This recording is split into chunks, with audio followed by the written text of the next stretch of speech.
Welcome to एमकेएल दोस्तों। आज market ऊपर थी।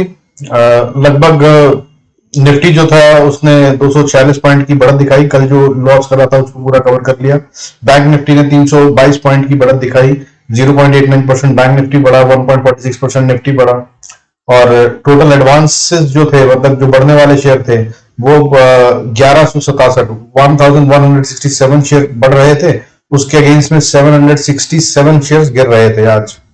तो एडवांस डिक्लाइन रेशियो भी अच्छा है। हालांकि कल जब हम गिर रहे थे तब हम लगभग 1600 प्लस थे, शायद 1670 शेयर गिर रहे थे और 300 350 400 शेयर उठ रहे थे। तो कल ज्यादा बुरा था जब गिर रहे थे, आज हम कम कंपैरेटिवली अच्छे थे। लेकिन ये रेशियो बहुत अच्छी मानी जाती है, जहां पे मतलब आप 1100 या 1200 कहिए, इनफैक्ट 1170 शेयर बढ़ रहे हैं और 770 शेयर नीचे गिर रहे हैं, तो that's a healthy ratio. But और बहुत कुछ है इस डेटा में, विच आई टेल यू आगे। तो देख लेते हैं टॉप न्यूज, फिर उसके बाद निफ्टी बैंक निफ्टी एनालिसिस। तो आज की टॉप न्यूज जो है वो ये है कि एलआईसी के आईपीओ जो आने की बहुत सारी खबरें चल रही थी, कयास चल रहे थे, आज वो ऑफिशियली अनाउंस कर दिया गया है। मई में आ जाएगा। मई में भी क्यों, फर्स्ट वीक ऑफ मई में। बाकी आगे बताता हूँ, इसके पूरे डिटेल्स लेके आया हूँ आपके लिए जितने भी अवेलेबल है।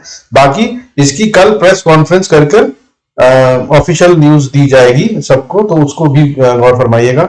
सुनने में आ रहा था कि 900 से 1000 रुपए का एक शेयर होगा, और बाकी की डिटेल्स में बताता हूँ उसमें। 10 मिनट लेके आया हूँ। तो आज क्या हुआ बैंक निफ्टी में? बैंक निफ्टी ने कल क्लोज करा था 36,082 पे, आज ओपन हुआ 36,515 पे और क्लोज हुआ 36,404 पे, यानी कि जहां खुला था उससे नीचे बंद हुआ है।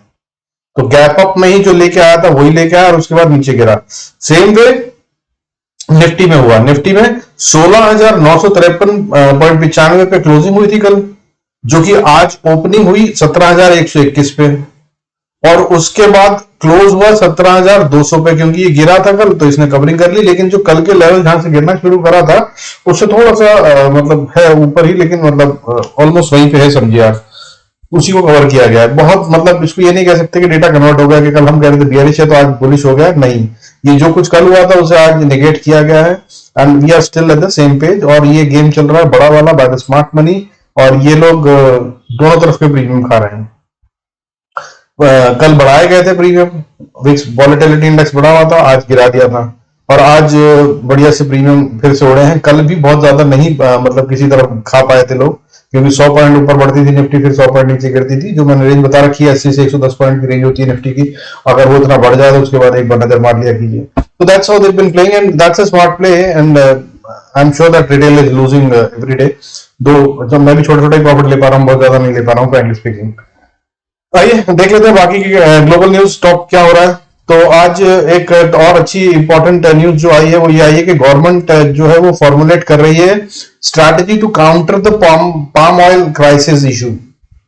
कल मैंने आपको बताया था इंडोनेशिया, जो कि दुनिया का 50% पाम ऑयल का रिजर्व जो है उसके लिए उतना प्रोडक्शन वो करता है। 50% of the whole world production is being taken care by the Indonesia. They have said कि वो बैन कर रहे हैं, अब एक्सपोर्ट नहीं करेंगे। तो अगर वो एक्सपोर्ट नहीं करेंगे तो हम सबसे बड़े इंपोर्टर हैं, दुनिया के सबसे बड़े इंपोर्टर ऑफ पाम ऑयल हम हैं। मैंने कल बताया था वो समोसे कचौड़ी छोटे जितने भी गली में साइड में मिलते हैं वो सब इसी में बनते हैं, पार्ले जी एंड बहुत सारे biscuits and namkeen and Lay's and all that stuff भी।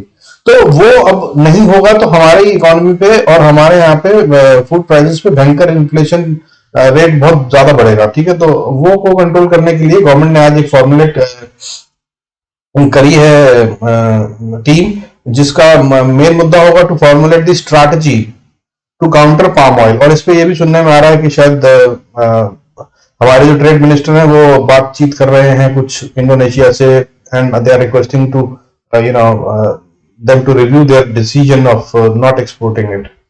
तो ये एक ग्रोथ है, देखिए क्या होता है इसमें, और ये होना जरूरी है। अगर ये नहीं हुआ तो हमारे यहाँ पे बहुत गहरा असर पड़ेगा बहुत सारी चीजों पर, एटलीस्ट खाने पीने की चीजों पे। फर्दर आज Beijing to expand the covid testing to 12 district. Beijing का मैंने बताया था आपको कि वहां पे शंघाई में कोविड एक्सपैंड हो रहा है, वहां पे डेथ टोल बढ़ गया था, 89 हो गया था फरवरी से अभी तक का। तो और कल सैटरडे के जो नंबर थे वो हाईएस्ट डेथ के थे। कर्नाटका मिनिस्टर का बताया था मैंने, CM Karnataka is in the process of defining the guidelines, जो वेडनेसडे तक अनाउंस कर देंगे। तो उसी के तहत में आज बीजिंग जो है वो कह रहा है कि they will expand the covid testing to 12 district. ये भी बढ़ता हुआ नजर आ रहा है। फर्दर जर्मनी, अब ये यूक्रेन वॉर की बात हो गई कि Germany to authorise tank deliveries to Ukraine. Germany ने कहा है कि वो अब टैंक देगा या यूक्रेन को, तो मतलब लड़ाई में, युद्ध में मदद कर रहे हैं वो। ये वर्ल्ड वॉर की स्थिति बनती जा रही है, कुछ कुछ पता नहीं, भगवान जाने क्या होने वाला है। खैर उसी दौरान में मिस्टर मस्क जो है उन्होंने ट्विटर को फाइनली खरीद लिया है, और मतलब खरीद कर लिया, डील फाइनल चल रही है, सुनने में आया कि हो जाएगी और $44 बिलियन की ये डील होगी। इसके बाद फिर ट्विटर एक प्राइवेट कंपनी हो जाएगी, owned by a private person, और इसको करने के लिए वो हर स्टॉक होल्डर को हर शेयर पे लगभग $54.20 देंगे, और इस तरह से वो कंपनी उनकी अकेले की हो जाएगी। एलन मस्क साहब बहुत बढ़िया काम कर रहे हैं उनका, वो अपना टेस्ला तो चल ही रहा है बढ़िया से, है ना, और भयंकर प्रॉफिट दे रहा है, और अब ये खरीद रहे हैं वो ट्विटर, ये भी बहुत बड़ा मतलब डील है। तो $720 बिलियन शायद उनकी टोटल वेल्थ है, जो शायद मेरा ख्याल $20 बिलियन थी अब से कुछ 7-8 साल पहले, 10 साल पहले तक। 2020 में बात करूं तो शायद $13 बिलियन थी, और 2018 या 13 में 7 बिलियन। तो मतलब इस तरीके से वो बढ़ा रहे हैं, और अब वो ट्विटर खरीद रहे हैं, तो इससे भी आगे बढ़ेंगे। So that deal is about to get finalised, सुनने में आया कल तक हो जाएगी। इसके बदले में शेयर होल्डर्स को $54.20 ईच शेयर पे मिलेगा, और वो जो खरीद रहे हैं ट्विटर को वो लगभग $44 बिलियन देकर खरीद रहे हैं। कोई बड़ी बात नहीं यार, 720 से 44 बिलियन तो मतलब नट्स है, ऐसे ही जैसे हम घर खरीदते हैं कार। चलिए खैर आगे देखते हैं। LIC का आईपीओ अनाउंस हो गया साहब। उसका जो इश्यू साइज होगा वो 21,000 करोड़ का होगा, और ये इश्यू जो है वो ओपन हो जाएगा। एंकर ओपन जो होता है वो पहले होता है, 2 मई को हो जाएगा, यानी कि बड़े बड़े बिजनेस हाउसेज और फंड हाउसेज के लिए। और उसके बाद जो कॉमन पर्सन के लिए होता है, कॉमन मैन के लिए, for the normal people, normal market, वो 4 मई को ये इश्यू ओपन हो जाएगा, और 9 मई को क्लोज होगा। और सुनने में आ रहा है, ये वाली बात आगे जो मैं बता रहा हूँ, ये सुनने में आ रहा है कि जो भी LIC का पॉलिसी होल्डर होगा उसको एक स्पेशल डिस्काउंट मिलेगा for being a loyal customer. अगर वो चाहे तो वो अप्लाई कर सकता है विद द पॉलिसी नंबर, तो उसको शायद डिस्काउंटेड प्राइस पे वो शेयर्स इशू होंगे। बाकी कल LIC की प्रेस कॉन्फ्रेंस है 12:30 बजे, और उसमें वो बाकी के डिटेल्स देंगे, आप जरूर देखिए। और ये एक अच्छा वाला लॉन्ग अवेटेड और most interesting IPO of the history of Indian market है। इनफैक्ट इंडियन मार्केट भी मैं इसको छोटा कर रहा हूँ और कह रहा हूँ, तो ये वन ऑफ द लार्जेस्ट और the biggest IPOs of the world हो सकता था, लेकिन इन्होंने इशू साइज को छोटा कर दिया है, इसलिए थोड़ा सा कम है। अदरवाइज ये अरामको का जो सबसे बड़ा डील हुआ था, जो अरामको का IPO आया था थोड़े दिन पहले, 2 साल पहले, 1.5 साल पहले, वो सबसे बड़ा था, तो ये उसको बीट कर सकता था। This big it is. खैर एनीवे देखते हैं क्या होता है। और वैसे जनरली मैं IPO पर राय देता नहीं हूँ, लेकिन शायद ये IPO अप्लाई किया जा सकता है। LIC is one of the largest or the biggest profit making companies of Indian government, तो इंडिया गवर्नमेंट इसको सर्व कर रही है, या मतलब मार्केट में ला रही है, तो उसके तहत में अगर हिस्सा मिल जाए तो नथिंग रॉन्ग इन इट। हाँ, ये आगे देख लेते हैं आज FIS ने क्या करा। आज FIS ने 1174 करोड़ की सेलिंग करी है, और उसके अगेंस्ट में DIS ने 1643 करोड़ 1643.84 करोड़ की बाइंग करी है।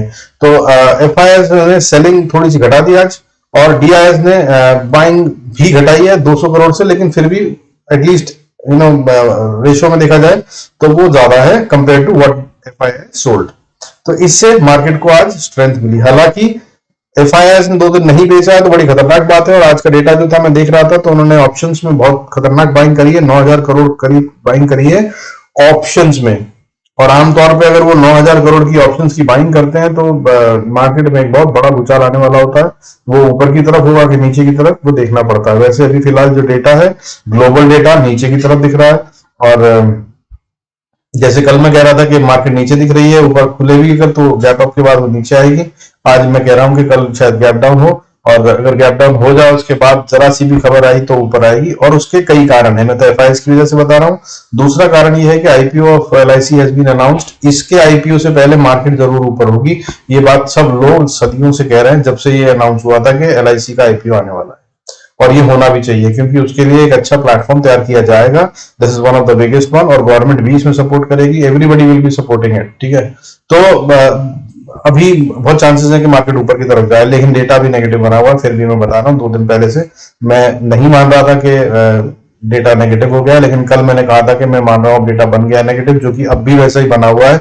और मैं बताऊं तो 17,200 पे सबसे ज्यादा हाईएस्ट ओपन इंटरेस्ट मैंने देखा अभी, बैंक निफ्टी का भी मैंने देखा है। मैं आपको बताता हूँ वो नंबर भी आगे जाके, उसमें लिखा मैंने बना रखा है पूरा data, will try and give you the feeler. तो अब कल अगर ट्रेडिंग करनी है तो इंपॉर्टेंट वुड बी कि आप सही लेवल पे एंटर करें और सही लेवल पे बाहर निकले। ये क्विकली से भी ऊपर होगा, ये राइट से भी ऊपर होगा, राइट एंट्री राइट एग्जिट बहुत जरूरी होंगी, इंपॉर्टेंट होगा। तो कल का ट्रेड जो भी कोई कैजुअली लेता हो कि चलो मैंने ट्रेड ले लिया, मैं खुद करता हूं इसलिए बोल रहा हूँ कि आओ एक सुट्टा माराते हैं, चलो एक चाय पी लेते हैं, कल ये मत करना भाई। ट्रेड लिया है तो बैठे रहना, और अगर उठे हो तो ट्रेड से बाहर निकलना, या फिर साथ में लेके जाना। What you want to do, keep an eye, don't leave the trade. You know कब क्या पलटी मारेगा, कांट से दैट, डेटा ऐसा बिल्ड हो रहा है और पलटी जरूर होगी। और कल नहीं हुई तो परसों 200% होगी, 200%। मैं बता रहा हूं आपको, थर्सडे इज एक्सपायरी, कल भी कहा था आज भी कह रहा हूं, और ये क्रिटिकल एक्सपायरी होगी, वॉलेटिलिटी खतरनाक होने वाली है। आइए डेटा आगे देख लेते हैं। एफआईएस ने आज जैसे कि बेचा और डीआईएस ने खरीदा, तो उसके तहत में अब अप्रैल मंथ का एफआईएस का टोटल सेल ऑफ हो गया है 33,683.13 करोड़, और डीआईएस की बाइंग जो हो गई है वो टोटल हो गई है for the month of April 24,653.78। इसी के साथ साल की फिगर हो गई है एफआईआईएस की सेलिंग 1,64,030.86 करोड़, और डीआईएस की बाइंग हो गई है 1,28,343.28 करोड़। और आज बैंक निफ्टी कल जैसे स्ट्रांग था, गिरा नहीं था, तो ज्यादा बढ़ना चाहिए था, उस हिसाब से बढ़ा नहीं है, और निफ्टी कल कमजोर हो गया था तो गिरा था 216-17 पॉइंट, और वो सारे कवर कर लिए हैं आज। तो बात क्या हुई समझ में नहीं आ रही है भाई। अगर आप कहीं स्ट्रांग थे तो वहां तो और स्ट्रांग होना चाहिए अगर मोमेंटम आया तो, और अगर कहीं वीक थे तो वहां पर अगर कवरिंग आ रही है तो वेरी गुड है, बट उसके साथ में बाकी जगह भी तो आनी चाहिए, वो हुआ नहीं है। आइए आगे देखते हैं, डेटा मैंने बना रखा है। जैसे कि आज जो है एडवांसेस मैंने बताया 692 एडवांस कल के थे, उसके अगेंस्ट में डिक्लाइन 1231 थे, जो कि आज घटकर कम हो गए, और आज 1170 के करीब एडवांसेस थे अगेंस्ट 692 जो पहले था। तो मतलब डेटा तो ऊपर चल रहा है। अब आज क्या हुआ है, कैसे मैनेज किया गया निफ्टी को, आज रिलायंस को बढ़ाया गया, टॉप गेनर्स जो है आज के वो रिलायंस लगभग 3%, 2.99% का गेन हुआ, 80 रुपए से बढ़ा। अदानी पोर्ट्स 5.81%, 5.81% से गेन हुआ, 909 पे क्लोज हुआ, 909.50 पे, और इसमें 50 रुपए के करीब की बढ़त आई है, 49.95 की। आईसीआईसीआई बैंक, एचडीएफसी बैंक ये 0.21 और रिस्पेक्टिवली 0.46 बढ़े हैं, 46%। Chola investment was a big gainer 6.82% के साथ। Apollo tyres also gained a lot, आज ये महंगे वाले शेयर हैं, 764 रुपए का चोला इन्वेस्ट है, तो उसमें 48 रुपए की बढ़त। फिर अपोलो टायर्स में 12 रुपए की बढ़त, 6.33%। इंडिया बुल हाउसिंग बढ़ा आज 6%, 162 पे क्लोज हुआ, 9 रुपए 15 पैसे बढ़कर। वहीं टॉप लूजर्स कौन से थे, अतुल जो है वो बहुत ही बड़ा शेयर है, बहुत महंगा शेयर है, ये करीब 9,358 रुपए पे आज क्लोज हुआ, 10,000 का शेयर माना जाता है ये आज 4.5% टूटा, 4.47। लॉरल लैब जो है वो टूटा 3.67, ये 572 का क्लोज हुआ है, इसका 572.10 का।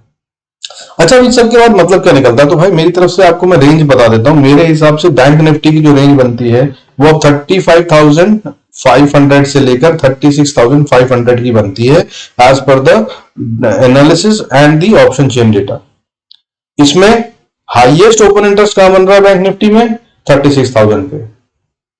टोटल जो है लगभग 1.5 लाख का ओपन इंटरेस्ट बनता है, कॉलपुट प्लस, वो 36,000 पे। तो 36,000 will be a crucial point, वो ऑब्वियसली सेंटर पॉइंट हो गया। अब बुल्स जीतेंगे तो 36,500 तक ले जाएंगे और नीचे जाएंगे तो 35,500। अच्छा, सेकंड हाईएस्ट डेटा जो है वो एनी पॉइंट्स पे है, 35,500 और 36,500 पे। तो ये रेंज हो गई बैंक निफ्टी की, 35,500 से लेकर 36,500 तक। फर्दर निफ्टी, निफ्टी में क्या रेंज बन रही है, 17,000 से 17,500 की। और सबसे बड़ा ओपन इंटरेस्ट कहां बना हुआ है, 17,200 पे। 2,13,572 का ओपन इंटरेस्ट खड़ा है कहां पे, 17,200 पे। और मार्केट कहां बंद हुई है, मार्केट बंद हुई है एग्जैक्टली 17,200 पे। अब यही वो क्रूशल पॉइंट है। और अब कल जो खुलने के आसार दिख रहे हैं वो क्या दिख रहे हैं कि एक अच्छा खासा गैप डाउन होगा। जैसा कि अगर अभी देखें तो ग्लोबल मार्केट डाउन है और हमारा एसजीएक्स निफ्टी जिसे बड़ा वाला इंडिकेटर मानते हैं वो 100 पॉइंट से ज्यादा डाउन है इस समय।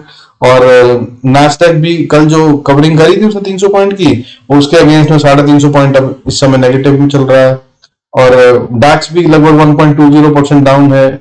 फुटजी अभी तो खैर छोड़ दीजिए, छोटा ही माना जाता है, बट फिर भी 5 पॉइंट का गेन है उसमें, तो गेन ना ही माने उसे। कैट डाउन है 34 पॉइंट्स और डैक्स डाउन है 1.2%। तो मतलब सब कुछ ही ग्लोबल जो है वो रेड दिख रहा है। और हमें आज जिस तरह से गेम हुआ उसके तहत में बहुत उम्मीद है मुझे कि कल ये गैप डाउन देगा और वो भी एक अच्छा खासा देगा, मतलब 20-25-50 पॉइंट नहीं। मतलब अगर निफ्टी की बात करें तो हाँ, जैसे आज खुला था 100 पॉइंट 200 पॉइंट ऊपर, तो ऐसी 100-200 पॉइंट कल नीचे खुल सकता है। और मैं फिर से कह रहा हूं, इसीलिए मैं बार बार बोल रहा हूं कि कैश पे बैठना समझदारी है। बिकॉज आपने आज शेयर खरीदा और वो 10% टूट गया, जैसे कि आज 6-6%, 7% बढ़े हुए हैं। वहीं पे दूसरा जो गिरने वाला शेयर है अतुल वाला, उसने 437 रुपए छोड़ दिया आज, है ना, 4.5% टूट गया। तो हम तो भाई रिटेल वाले इतने में घबरा जाएंगे, बाहर निकल जाएंगे, या फिर समझदारी से बाइंग करिए। तो इसीलिए मैंने तो कहा था दो चीजें, एक एसआईपी के तौर पे इन्वेस्टमेंट थोड़ा थोड़ा करके डालना शुरू कर दीजिए, क्योंकि अच्छे शेयर इस भाव पे कब मिलेंगे कहना मुश्किल है। और अगर वो और नीचे गिरता तो फिर ले लीजिए, यानी कि अगर आपने 100 रुपए के शेयर लेने हैं तो 10 रुपए के आज ले लीजिए, कल फिर और गिर जाए तो 10 रुपए के और ले लीजिए, नहीं तो उस पर बैठे रहिए, इंतजार कीजिए, 80 रुपए जेब में रखिए और जैसे ही फिर दोबारा कहीं मौका मिले फिर खरीदिए। That's how you need to do that. और 50-60 रुपए से ज्यादा इन्वेस्ट मत कीजिएगा, 40 रुपए अपने कम से कम रखिए, ताकि जब वो क्लैरिटी आ जाए कि अब मार्केट इस तरफ जा रही है या उस तरफ जा रही है, तो ये वाले शेयर बढ़ेंगे और ये वाले गिरेंगे, तब उसको बाकी के 40 को बाय कीजिएगा। ठीक है, चलिए आइए देख लेते हैं निफ्टी बैंक निफ्टी के अंदर हमें लेवल्स क्या निकल के आ रहे हैं। तो अपन देख लेते हैं पहले निफ्टी को। निफ्टी के अंदर में बॉस जैसा कि मैंने बताया 17,200 पे ही बंद हुई है, 201.45 पे। अब यहाँ से अगर ऊपर जाना शुरू करती है रिवायत के अनुसार, तो ज्यादा बिना कहानी सुनाए क्या हुआ वो आप लोगों को बता दिया और गेम क्या चल रहा है वो भी बता दिया। दूसरा आपको एक चीज और दिखा दूं, जो मैं ट्रेंड लाइन है जिसको मैं ऑनर कर रहा हूँ, मैंने 2 दिन पहले भी दिखाई थी और फॉलो कर रहा हूँ। मुझे लग रहा है कि अब इसी पे काम होने वाला है। अगर ये बढ़ती भी है तो अब जो स्ट्रॉन्ग रेजिस्टेंस बनेगी वो ये बनती है, ये देखिए यहाँ से ये। और अगर इसी को मैं जो चैनल बनाना होता है, जो तरीका है वो ऐसे ही होता है कि आपको ऐसे करके ऐसे उठाना होता है। तो मैं ये भी बना के दिखा देता हूँ आपको। ये चैनल भी बता रहा है कि रेंज में रहेगा, खैर नहीं ना टाइम वेस्ट करें, मैं आपको बता देता हूँ। तो अभी ये बिल्कुल राइट पॉइंट पे यहाँ पे रेजिस्टेंस पे खड़ा है। और अगर मैं इसको ठीक करूँ और पुरानी वाली चीज पे ले जाऊं तो बाद में करते हैं पहले इसको। तो ये देखिए आपके, यार इतना जरोडा में ड्राइंग करना बड़ा टिपिकल होता है। तो ये है आपकी चैनल लाइन। और अगर मैं इसकी बात करूं तो ये ऐसे बननी चाहिए थी आइडली, ठीक है। तो इन्होंने इसकी रेंज को तो गैप अप से पार करा, तो ये उसके बाद से देखिए यहाँ पर सपोर्ट दे रही है, ठीक है। ये यहाँ से 2 पॉइंट्स हो गए मेरे, जिनको टच करते हुए मैं ये बना रहा हूँ। तो वो यहाँ तक बनती है। तो इस टाइम पे हमने उम्मीद करी थी कि यहाँ जाएगी तो रेजिस्टेंस फेस करेगी, लेकिन हुआ क्या, इसने सीधा गैप अप देकर इसको पार कर दिया और अब वापस नीचे गिरे तो इसी ट्रेंड लाइन पे आके देखिए यहाँ पे सपोर्ट ले रही है, फिर ऊपर चली गई है। और अगर ऊपर देखें तो फिर से रेजिस्टेंस पे खड़ी है 200 की रेजिस्टेंस पे। और अगर अब यहां से नीचे आई तो ये फिर यहां तक आ सकती है 17,000 तक, ट्रेंड लाइन के हिसाब से भी, जिसको ये ऑनर कर रही है दिख रहा है ऐसा। वहीं पे 17,200 पे अगर कहीं थोड़ा सा ताकत लगे और गैप अप करके ऊपर ले जाए तो ऊपर एक गैप है जिसे फिल करने आना है, तो ये वो करने जा सकता है। क्या रहने वीडियो कटिंग एज शॉर्ट में आपको लेवल्स दे रहा हूँ, इन लेवल्स को नोट कर लीजिएगा। और फिर से एक राय दे रहा हूँ, कंफर्मेशन कैंडल वाला rule don't forget, always wait for the confirmation candle. दूसरा, अपना छोटे छोटे प्रॉफिट लेके निकलिए, ये लंबा वाला गेम का टाइम नहीं है, स्पेशली ऑप्शन ट्रेडर्स जो हैं। और ऑप्शंस के अंदर अच्छे से प्रीमियम को खाया जा रहा है। तो कोई भी बढ़ती हुई ऑप्शन में अगर आपको लगे लेट हो गए हैं तो मत एंटर कीजिए, क्योंकि बहुत ज्यादा ग्रोथ नहीं आएगी। समझिए कि आपने एक 200 रुपए की ऑप्शन खरीदी, निफ्टी या बैंक निफ्टी जो भी, तो आप एक्सपेक्ट कर रहे हैं कि वो रेंज के हिसाब से निफ्टी में समझिए कि 125 पॉइंट का 100 पॉइंट का मूव आना है, तो ठीक है दोस्त आएगा वो। तो 100 पॉइंट का मूव निफ्टी में अगर आता है तो 200 रुपए की ऑप्शन में लगभग लगभग 70 पॉइंट का गेन आता है। ठीक है, तो अब आप 70 पॉइंट का गेन, और मैं जो गेम खेलता हूँ जिसके तहत में निफ्टी में खास तौर पे, तो आराम से 40-50 पॉइंट के लिए तो खेलता ही हूँ। 50 का लॉट होता है तो 2,000-3,000 रुपए पर लॉट बन जाते हैं। 10 लॉट उठाए हो तो मतलब अच्छा खासा दिन हो जाता है। बट यहाँ पर अब ये 40-50 पॉइंट की बात नहीं, क्योंकि मैंने क्या बताया आपको 70 पॉइंट बढ़ेगा करीब। अब वो 70 पॉइंट में आप सोचते हैं कि आप बॉटम पे खरीद के टॉप पे बेचेंगे तब 70 रुपए टोटल तो मूवमेंट होगा, पर ऐसा होता नहीं है दोस्त। एटलीस्ट भाई मेरी जिंदगी में नहीं होता। जब से प्रोफेशनल ट्रेडिंग कर रहा हूँ, जब से मैं फुल टाइम ट्रेडिंग कर रहा हूँ, मेरे को कभी ऐसा नहीं हुआ कि मैंने बिल्कुल बॉटम पे खरीदा। कभी नहीं हुआ नहीं कहूंगा, लेकिन बहुत रेयर होता है। वो तो कैसे होता है फ्रैंकली स्पीकिंग, ठीक है। लेवल्स पता होते हैं तब भी कंफर्मेशन का इंतजार करते हैं तो थोड़ा तो निकलता है। नीचे का 10% और ऊपर का 10% तो गारंटेड सबका छूटता है, और कहते हैं कि ऊपर का और नीचे का 15-20% तो छोड़ ही देना चाहिए, चांस भी नहीं लेना चाहिए, क्योंकि कब मार्केट धोखा देते पता नहीं होता। तो 70 में से आप समझिए कि लगभग लगभग 15 नीचे के 15 ऊपर के पॉइंट छोड़ देंगे, बचा कितना 40 पॉइंट। देखिए फिर मैंने 40 ही तो कहा है कि आपको 40 पॉइंट के लिए गेम के लिए 30-40 पॉइंट के लिए, दैट्स इट। अगर निफ्टी में है तो सेम वे बैंक निफ्टी को भी आप कर सकते हैं, तो वो सेफ गेम होगा। अदरवाइज ऑप्शन से दूर रहिए। इससे ज्यादा प्रीमियम इंक्रीज हुआ अगर आप एक्सपेक्ट कर रहे हैं कि 70 की जगह हो सकता है 80 हो जाए, 90 हो जाए, बट अगर आप सोच रहे हैं जैसे कि आमतौर पर हम पोजीशन बनाते थे, मैं पोजिशनल बनाता हूं, तो मतलब मैं 200-250 पॉइंट का भी गेम खेलता था कि यार ये इतना पॉइंट उठेगी आज इतना, और बुलिश बंद हो रही है तो अगले दिन फिर और इंतजार कर लेता हूँ, मोमेंटम कंटिन्यू रहेगा तो ये हो जाएगा। ऐसा हो नहीं रहा है मगर, और अगर हो भी रहा है तो वो गैप अप या गैप डाउन से हो रहा है, तो इसलिए वो मोमेंटम नहीं आ पाता, और आपके अंदर में वो जो प्रीमियम गेन होने की होती है वो झटके में होता है एक ही बार में, और फिर उसके बाद सारा दिन रिड्यूस होता रहता है। तो ये मेरा एक्सपीरियंस कहता है, बाकी आप जैसा आप ठीक समझे, do trade as per your intelligence and intellect and experience. बाकी आइए लेवल देख लेते हैं। तो 17,200 पे निफ्टी बंद हुआ है। अगर ये ऊपर जाता है तो इसको 17,200 पे ही, 220 पे ही रेजिस्टेंस है। अगर इसको पार करता है तो फिर अगला लेवल जो है वो 17,300 से 310 का आ जाता है, जहां पर ये फिर से एक रेजिस्टेंस फेस करेगा, और 17,300 के ऊपर फिर ऊपर का लेवल आ जाता है 17,420 415 के बीच में, वहां पे फिर से रेजिस्टेंस फेस करेगा, और उसके बाद एक स्ट्रॉन्ग रेजिस्टेंस बनती है 17,440 के आसपास, 430 से 40। इसको पार करना जोर लगेगा। ये एंकर है मेरा, ठीक है। तो यहाँ पे आके अटक जाएगी, और 17,450 या 480 के ऊपर अगर ये जाती है और कम से कम 1 घंटा ट्रेड करती है तो आप भाई इसको बुलिश मानिएगा, और फिर हम वापस ऊपर जा रहे हैं, नहीं तो फिर से रिवर्सल ले सकती है यहाँ से। आइए हम नीचे के लेवल देख लेते हैं। तो अगर नीचे की बात करें तो नीचे के लेवल क्या है, 17,200 पे मार्केट बंद हुई है। अगर नीचे आती है तो पहली सपोर्ट जो है वो आपकी लगभग 180 पे ही खड़ी है, और उसके बाद अगर वहां से पार होते हैं हम तो 120 पे, 17,120 पे, और उसके बाद छोटी छोटी छोटी बहुत सारी सपोर्ट हैं, जैसे कि 17,100, 17,100 के बाद 17,060, 50-60, और 50-60 के बाद फिर 17,030-40, और फिर उसके बाद नीचे आते हैं तो फिर 16,955, और 16,955 पे अगर ये 15 मिनट का चार्ट है तो ये क्लस्टर सा बन रहा है यहाँ पे 16,900 से 16,880 के बीच में। ये वो लेवल है जिसको ब्रेक नहीं करना चाहिए। 16,880 के नीचे अगर मार्केट चली जाती है निफ्टी, और अगर 10 मिनट भी ट्रेड कर लेती है ना, तो बहुत बहुत रिस्की है, फिर हम बड़े वाले फॉल के लिए तैयार हो गए और हम नीचे जाएंगे। ऐसा नहीं होना चाहिए, that's what I am hoping. और उसके नीचे अगर गए तो फिर अगला क्लस्टर यहाँ पे बन रहा है, मगर वो टाइम वैल्यू के हिसाब से, तो ये कल नहीं होना चाहिए, आइडली ये परसों होना चाहिए। अगर यहाँ तक आती है तो भी हम सेफ होंगे, लेकिन अगर कल आई यहीं तक, दैट इज 16,770-80 तक, तो बहुत खतरनाक स्थिति में आ जाएंगे। फिर अगले दिन गैप अप करना होगा किसी को, अगर नहीं कर पाए तो फिर गए नीचे। तो ये है निफ्टी के लेवल। आइए बैंक निफ्टी देख लेते हैं। बैंक निफ्टी जो है वो बंद हुआ है 36,390.15 पे। अगर ये ऊपर की तरफ जाना शुरू करता है तो पहला रेजिस्टेंस 36,416.20 के बीच में आ जाता है, और फिर अगला रेजिस्टेंस 36,520 के आसपास है, और उसके बाद एक स्ट्रॉन्ग रेजिस्टेंस है 36,645 से 50 के पास।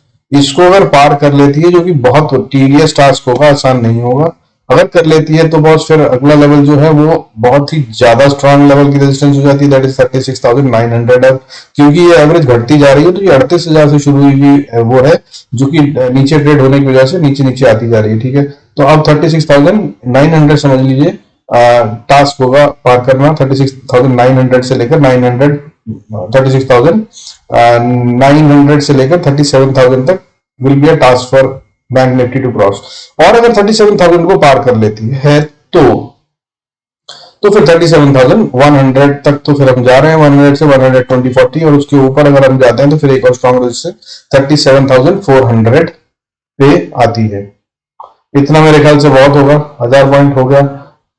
इसके भी ऊपर अगर आप जाना चाहते हैं तो दोस्त उसके बाद अगला लेवल आता है 37,780 से 37,800, और फिर उसके बाद 38,000 बड़ा वाला स्ट्रॉन्ग रेजिस्टेंस, जिसको अगर हम पार करके एक दिन में ट्रेड कर लेते हैं तो फिर बल्ले बल्ले, मैंने बताया हर बार हर रोज, आज फिर बता। आइए नीचे एक लेवल देख लेते हैं। नीचे जो है वो 36,390 पे क्लोज हुई है बैंक निफ्टी, स्पॉट की बात कर रहे हैं। अगर नीचे आता है तो पहली सपोर्ट तो 36,280 से 50 के बीच में बन जाती है।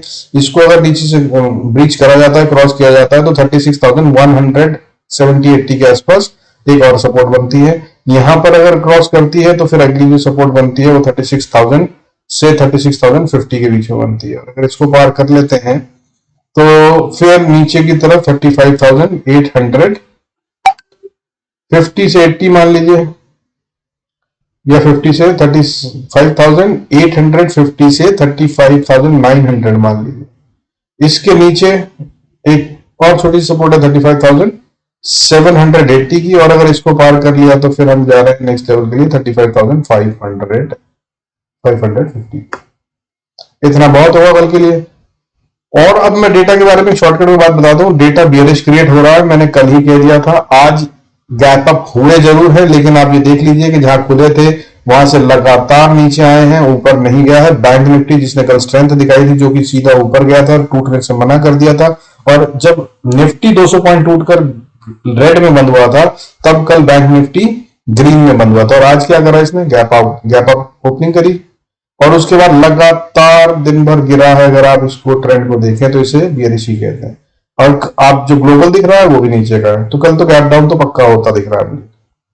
उसके बाद क्या होगा वो डिसाइड करेगा। मैंने फिर दूसरी खबर बताई थी, आईपीओ आ रहा है एलआईसी का, और उससे पहले मार्केट को जरूर संभाला जाएगा। इसी के लिए इतने टाइम से डीआईएस पैसा लगाते आए हैं। पर एफआईआईस मजाक नहीं है भाई, एक भी दिन 7-8 हजार करोड़ की सेलिंग करेंगे तो फट जाएगा। और आज इन्होंने 9,000 करोड़ से ज्यादा की ऑप्शंस में बाइंग करी है।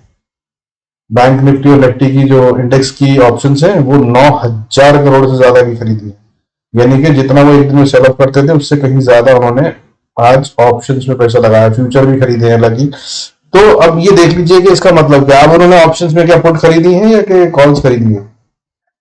जो मैंने देखा है डेटा उसके मुताबिक में उन्होंने शॉर्ट कवरिंग करी है, बहुत सारी कॉल साइड की जो है उन्होंने बुकिंग कर ली है, कॉल्स को कम किया गया है।